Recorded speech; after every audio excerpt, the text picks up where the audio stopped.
Hello guys, so today we'll be taking a question on vectorial form of Coulomb's law. So the question says, consider the arrangement of charges shown on figure 1.5 below.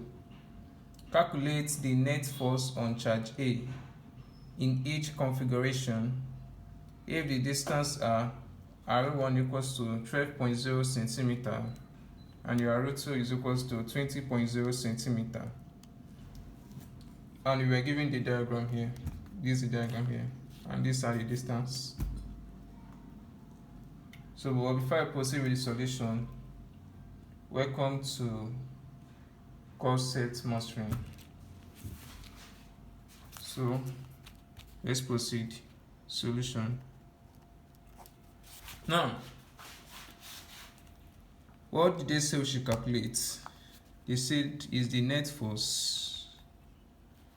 The net force, the net force on charge E, and that will give us FRA equals to FAB plus FAC. This is what we'll be using. This thing simply means resultants. They may say you should find the resultants or you should find the net force. It's still the same thing, but I do prefer this so that my students won't get confused. So the first thing we are going to find is to find. Let's first of all find the force charge on AB. The force charge on AB. The force charge on AB. Yeah, that will be our FAB will be equals to K, QA, and QB all over our magnitude. There is R1 to all squared times our unit vector AB. Now our QA, now let's know this, our QA, which is charge, the charge of this, which is the charge here, that is minus 5, this microcoulomb, that is minus 10 times minus 5 times 10 raised to the power minus 6 coulomb. Our charge B, which is this, is minus 3 times 10 raised to the power minus 6 coulomb. Yeah, exactly. Now, this one, when solving these questions, I usually tell my students is, first of all, find your unit vector. Find your unit vector. Now, our unit vector is actually our arrow. Our unit vector, yes, is actually the position vector divided by the magnitude of the position vector. So let's first of all find the position vector. The position vector of A and B. Position vector of A and B. Which is actually the position vector of A minus the position vector of B. Yeah, that it means their distance. Their distance. Now to find this,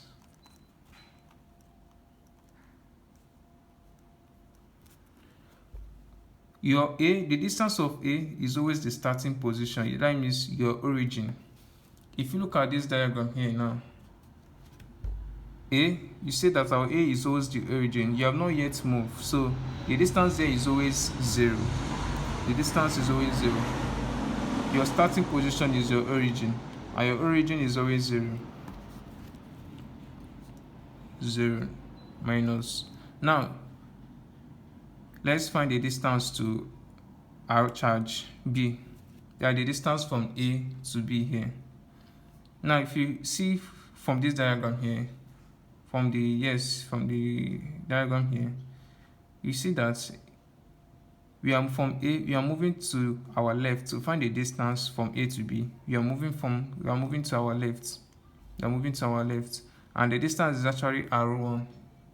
The distance is actually R1, this R1 here. And in our Cartesian coordinates, here it is. This is our positive x. Let me use I, positive I.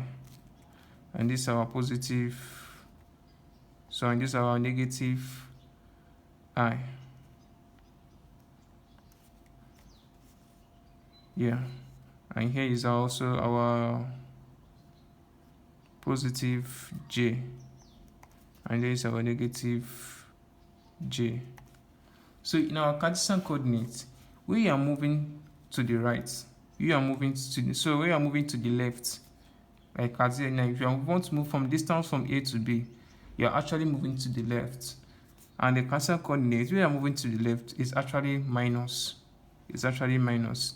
And from here, they told us that the distance of R1 here is from A to B here. The distance from A to B here is actually 12.0 centimeter. 12.0 centimeter. 12.0 centimeter. And I told you guys, question like this, the first thing is to convert your distance in centimeter to meter. Therefore, our R1 actually, which is 12 centimeter, 0.0 centimeter. To convert it to meter, we have our R1 will give us 0.12 meters.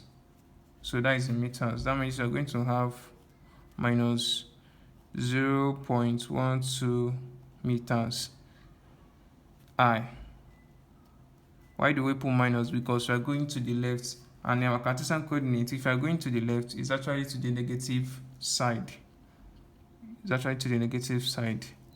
So we proceed.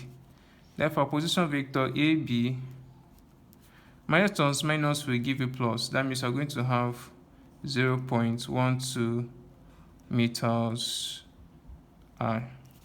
Now let's find our magnitude. You see our magnitude is actually the square root of the position vector.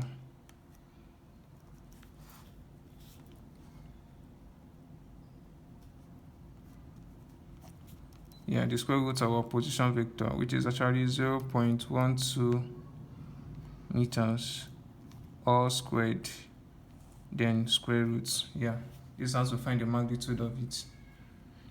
Now, if you calculate this in your calculator, do this first of all, square it. After squaring, you now find the square root of it.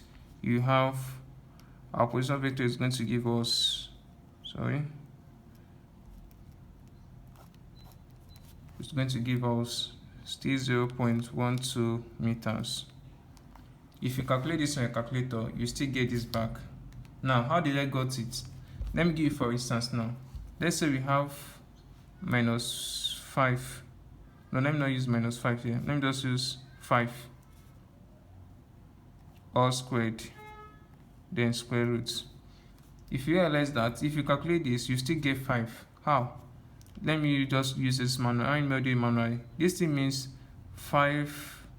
Yeah, 5 times 5 is 5 times 5 will give you 25. Now the square root of 25 will still give you 5. So you see it. You still get it when you is just some mathematical logic. When you have your square root and your square, they will both cancel each other. Even though there's minus in it, they all cancel each other. They all cancel each other, and you still get your answer back. You still get the answer that you actually wanted to calculate. That's the figure that was you're actually squaring before. Here's this figure, you still get it back. So you know that in exam you're doing it with time.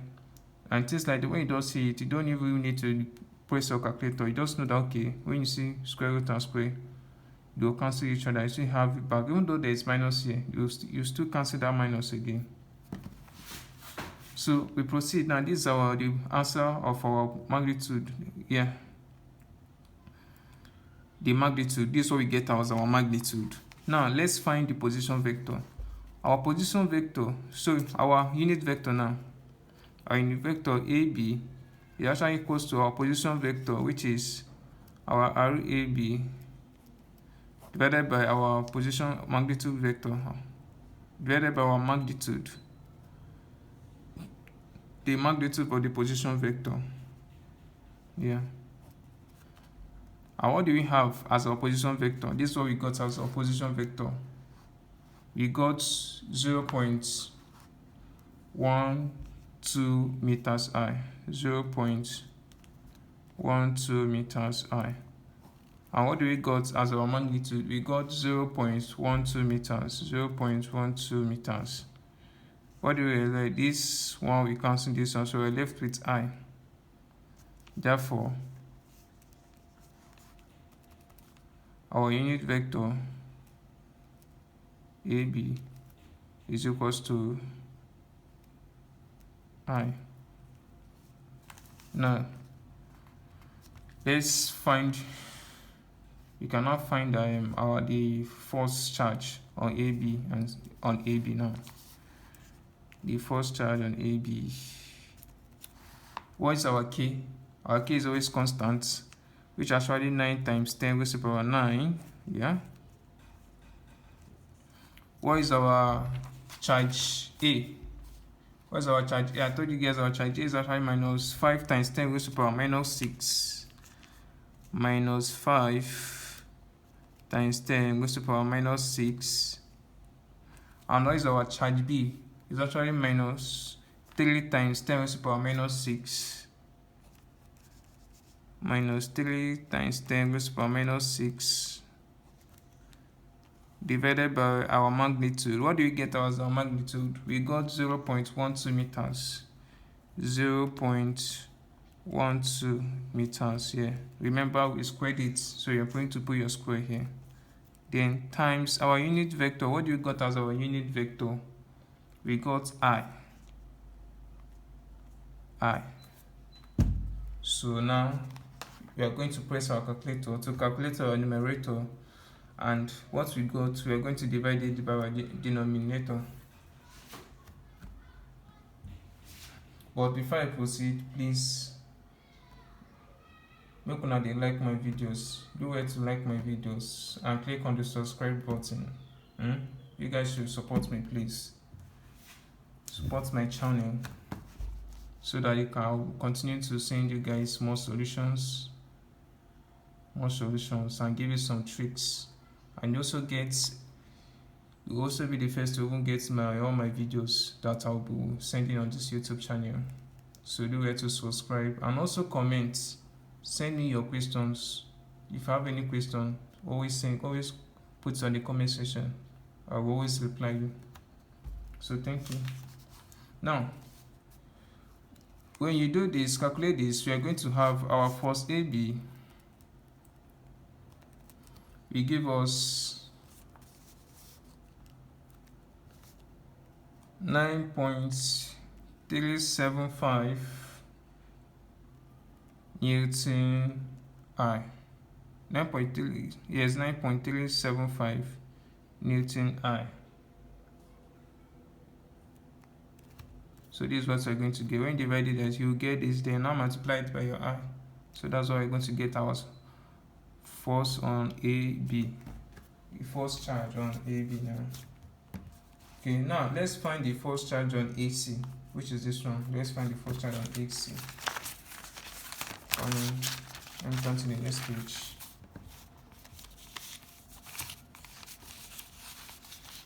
The force charge on AC now.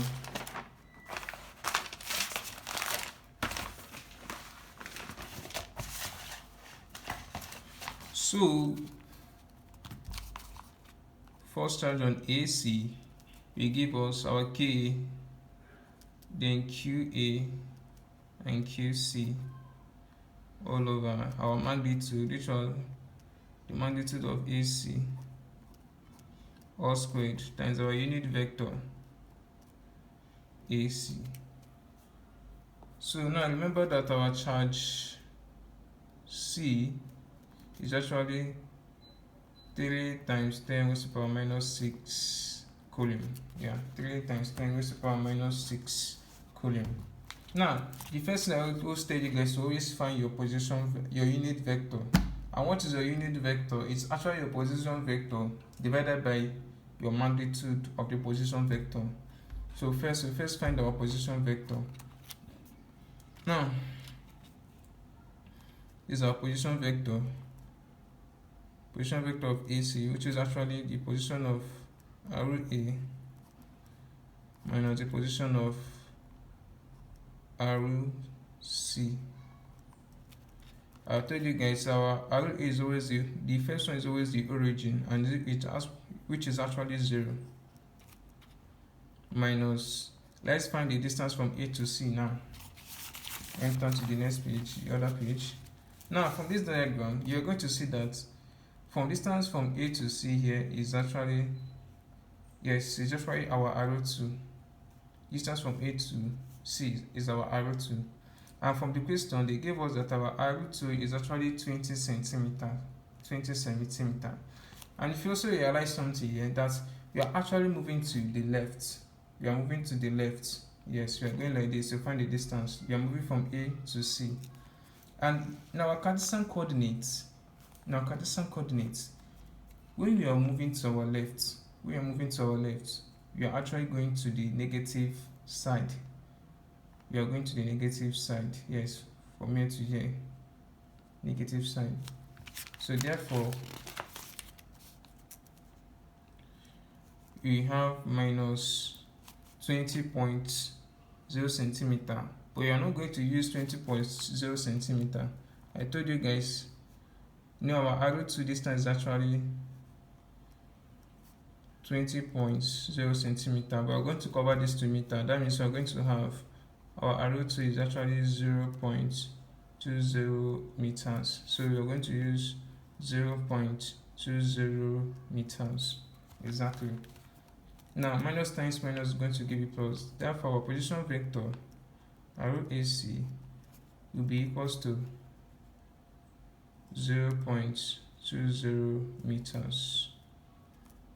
I. Remember to put your I, which shows the position is going. Now we proceed. The next thing now is to find the magnitude of the position vector. The magnitude of the position vector AC is actually the square root of this position vector, which will give us 0.20 meters,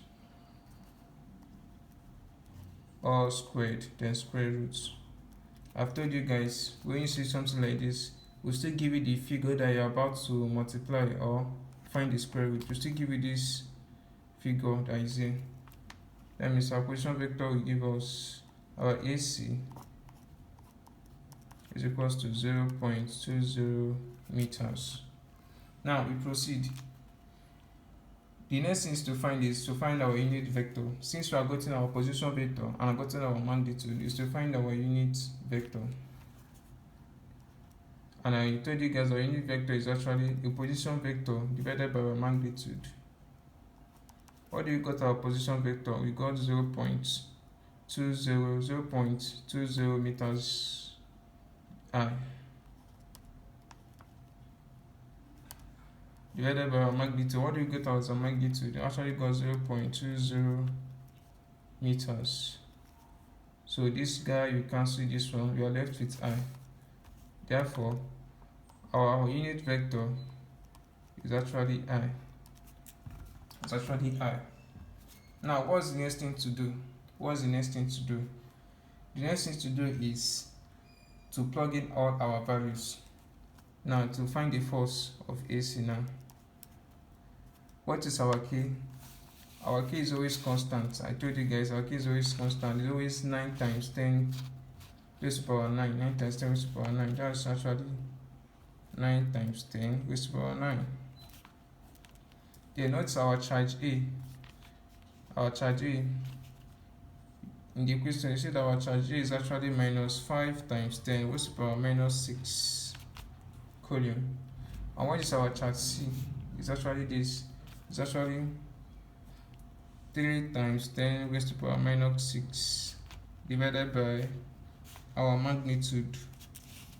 What do we got as a magnitude here? We got 0.20 meters. 0.20 meters all squared, because you squared it here. Put your square, remember to put your square. Times our unit vector. What do we got as a unit vector? We got I. So now when you press this on your calculator, the numerator times everything and now divided by your denominator, what we have, you will have AC, force AC, the first charge on AC will give you minus 3.375 Newton, then times your I. When you multiply everything together, therefore your force AC will give you minus 3.375 Newton I. Exactly. Now, here is the last stage now. Now to find the net force or the resultant force, order the net or the resultant force now on charge A, which is actually our F arrow A equals to the first charge on AB plus the first charge on AC. What do we got as first charge of AB? We got 9.375 Newton I, which is equals to, we got 9.375 Newton I. I will curve my eye to the left. I will curve it. So I will curve my eye to the right, so that you will not be mistaking it for J. You will not mistake it for J. So I intentionally always curve it to the right, because some always put I and use this in as I.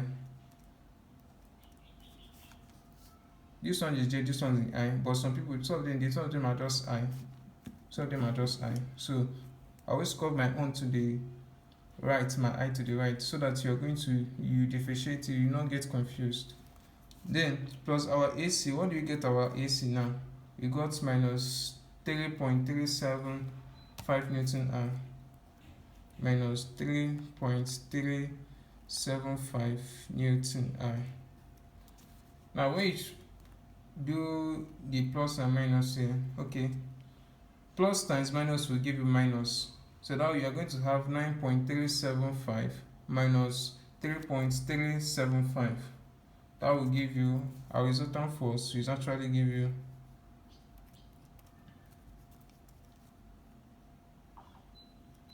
or the net force on A is actually 6.0 Newton I, and this is our final answer. Now note this. I say this is the net or resultant force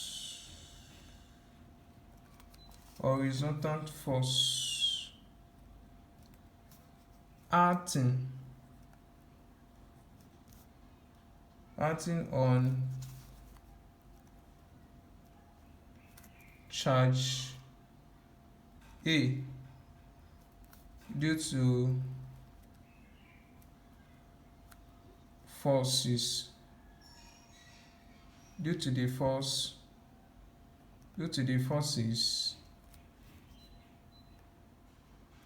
is 6.0 Newton along the positive x-axis. What does it mean? It means that the net force acting on charge A is due to the net force acting on charge A due to other forces. So due to other forces due to other forces, due to other, this is due to other forces.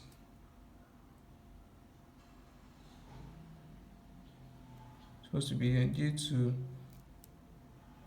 to other forces, due to other forces, yes, due to other forces is 6.0 Newton along the positive x-axis. What does it mean? Since we got a positive answer here, it means that the force is acting along the positive side of the x-axis. In your question, they might ask you this kind of question in your exam, and they will put, okay, they'll give you the answer. They'll say the net force acting on charge A due to other forces is 6 Newton acting along the negative axis, or acting along the positive axis, or acting along the negative J axis, or acting along the negative Y axis. Just note, as far as you know your Cartesian coordinates, you won't get confused in this kind of thing. You won't get confused.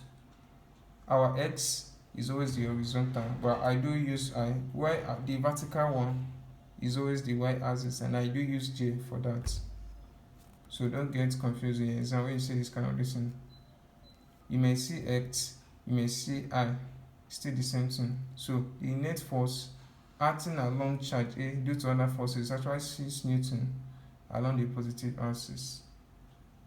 Thank you very much for watching, and please share my video, like, comment, please comment, ejo biko, comment, and click on the subscribe button if you like my video and to help my channel grow.